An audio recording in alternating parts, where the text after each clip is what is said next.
Hello there, my name's Ashley Shaw and I'd like to speak to you a little bit about the global rise in Islamophobia and the causes of it.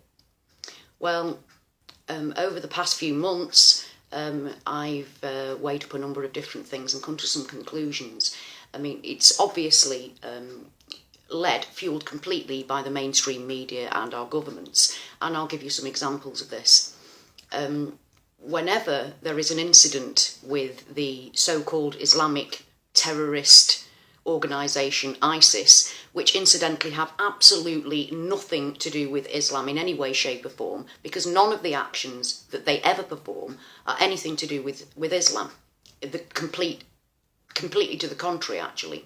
But whenever there is any report about ISIS, the mainstream media goes absolutely crazy, and every few minutes you're hearing the word Islamic terrorists, Islamic terrorists, Islamic terrorists. I mean, this is, it's propaganda, pure propaganda. They're putting those words into your head.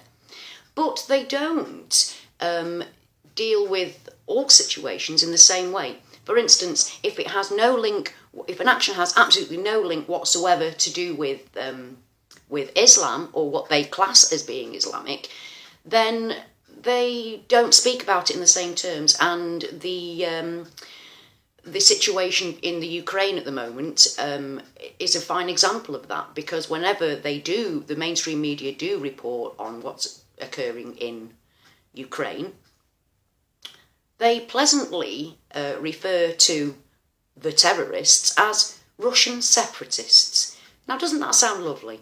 The Russian separatists are just fighting to be part of Russia. Well, the definition of a terrorist is somebody or an organisation, through means of violence, use that for a political end. Now, as you can see right there quite clearly, that explains and shows the propaganda element of what's going on. Why aren't they calling them Ukrainian terrorists? Why aren't they showing us what the Ukrainian terrorists are doing and calling them that? It's only ever, Islam, Islamic terrorists, Islamic terrorists.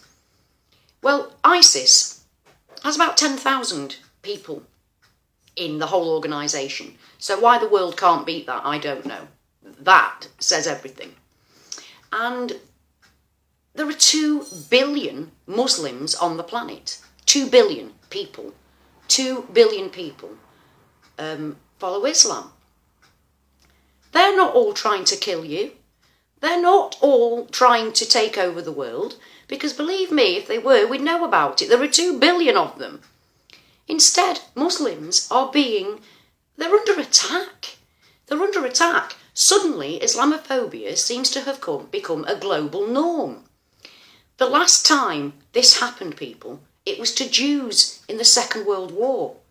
The last time a whole religion was demonised in such a way was during the Second World War. And it was wrong then, and it's just as wrong now to do it to Muslims. Muslims around the world have no connection whatsoever to terrorism. Terrorism has no religion. It is just that, terrorists for their own agenda. And another instance is beheadings. Whenever ISIS beheads somebody, the media goes crazy. Islamist terrorists behead innocent civilian. Well, I'm sorry, but Saudi Arabia beheads people.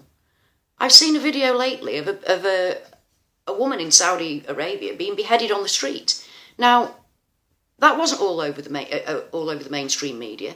And why do you think that is? That's because Saudi Arabia are our friends. Saudi Arabia has been propping up the British weapons industry for the past 40 years. So it seems that we have twisted morals. What we see as horrific in one set of people, we are silent about in another, because they are our friends. So this is clearly showing propaganda. Totally showing propaganda. Just before the Israeli attack on Gaza last year, they had, excuse me, I'm sorry, I've lost my train of thought. A young boy was kidnapped by Israeli settlers, these are civilians, and set alight. Petrol poured down his throat and set alight. The world went, tut tut. Well, these three kidnapped teenagers had been kidnapped and killed, so that's okay. No, it's not okay. If it was anybody other than Israel, if it was anybody, any other people in the world other than Israeli settlers, you can bet your bottom dollar, yen, euro, whatever, that it would have been splashed everywhere. Everywhere. In exactly the same manner as the pilot, the Jordanian pilot, has done this week. So,